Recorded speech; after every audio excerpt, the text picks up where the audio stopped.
Evangelho de João, capítulo 4. Portanto, quando o Senhor soube que os fariseus tinham ouvido que Jesus fazia e batizava mais discípulos do que João, embora Jesus mesmo não batizava, mas os seus discípulos, ele deixou a Judéia e partiu novamente para a Galiléia. E era-lhe necessário passar por Samaria. Então ele chega a uma cidade de Samaria, que é chamada Sicar, perto das terras de Jacó, deu ao seu filho José. Ora, o poço de Jacó estava ali. Jesus, pois, cansado da viagem, assentou-se assim junto do poço, e era cerca da hora sexta.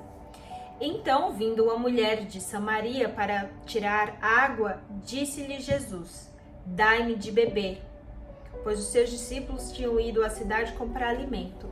Então disse-lhe a mulher samaritana: Como é que tu, sendo um judeu, pedes de beber a mim, que sou mulher de Samaria?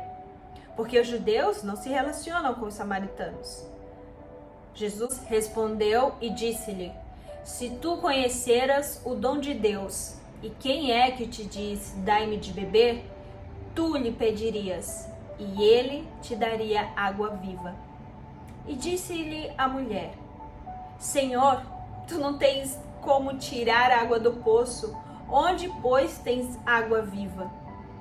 És tu maior do que o nosso pai Jacó, que nos deu o poço, do qual ele mesmo bebeu, e os seus filhos e o seu gado?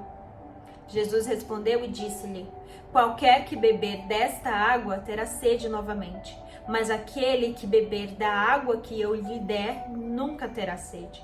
Mas a água que eu lhe der se fará nele uma fonte de água e jorrar para a vida eterna. Jesus respondeu e disse-lhe: Qualquer que beber desta água terá sede novamente, mas aquele que beber da água que eu lhe der nunca terá sede. Mas a água que eu lhe der se fará nele uma fonte de água a jorrar para a vida eterna. Disse-lhe a mulher: Senhor, dai-me dessa água para que eu não tenha sede e não venha aqui tirá-la. E disse-lhe Jesus: Vai, chama o teu marido e vem cá. A mulher respondeu e disse: Eu não tenho marido. Disse-lhe Jesus: Tu disseste bem, eu não tenho marido, porque tu tiveste 5 maridos, e o que tens agora não é teu. Isso disseste com verdade. Disse-lhe a mulher: Senhor, eu vejo que tu és profeta. Nossos pais adoraram neste monte, e vós dizeis que é em Jerusalém o lugar onde o homem deve adorar. Disse-lhe Jesus: Mulher, crê-me, a hora vem, em que nem neste monte, nem em Jerusalém adorareis o Pai. Vós adorais o que não conheceis. Nós adoramos o que conhecemos, porque a salvação é dos judeus. Mas a hora vem, e agora é, em que os verdadeiros adoradores adorarão o Pai em espírito e em verdade, porque o Pai procura a tais para adorá-lo. Deus é um espírito, e os que adoram devem adorá-lo em espírito e em verdade.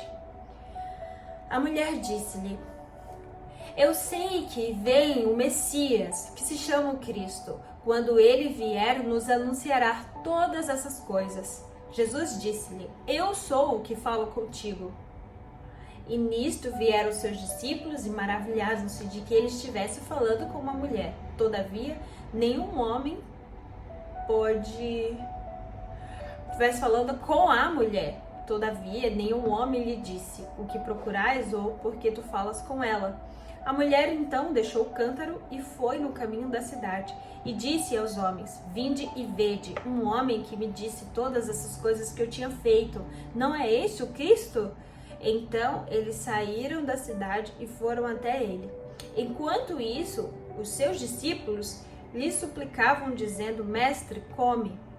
Mas ele lhes disse: Eu tenho um alimento para comer, que vós não conheceis. Portanto, os discípulos diziam uns aos outros: Acaso algum homem lhe trouxe algo de comer? Jesus disse-lhes: O meu alimento é fazer a vontade daquele que me enviou e completar a sua obra. Não dizeis vós: Ainda há 4 meses e então virá a colheita? Eis que eu vos digo: Levantai os vossos olhos e vede os campos, porque eles já estão brancos para a colheita. E o que ceifa recebe o salário, e ajunta fruto para a vida eterna. Porque para que o que semeia e o que ceifa possam juntamente se regozijarem.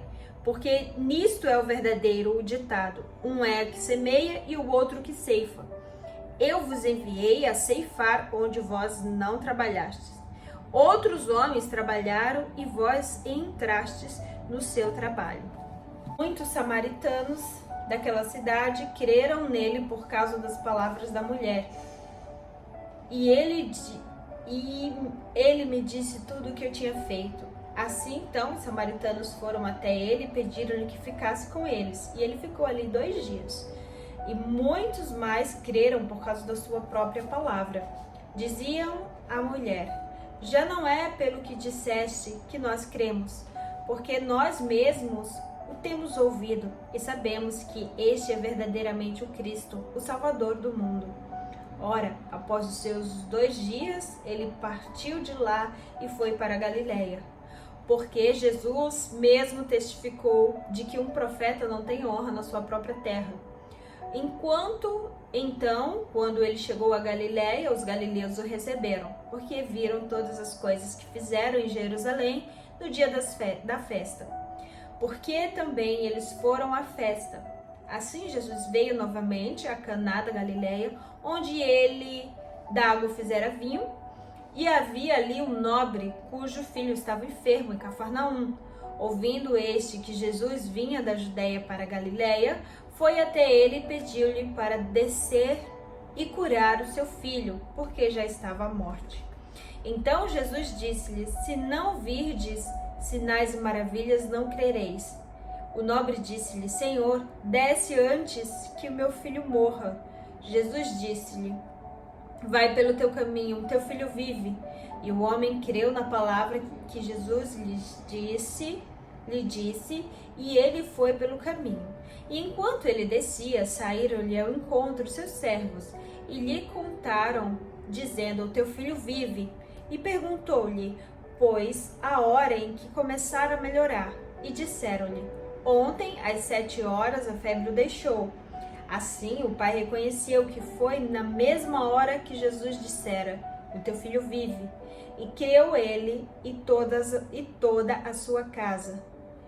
Este foi o segundo milagre que Jesus fez quando ele ia da Judeia para a Galileia.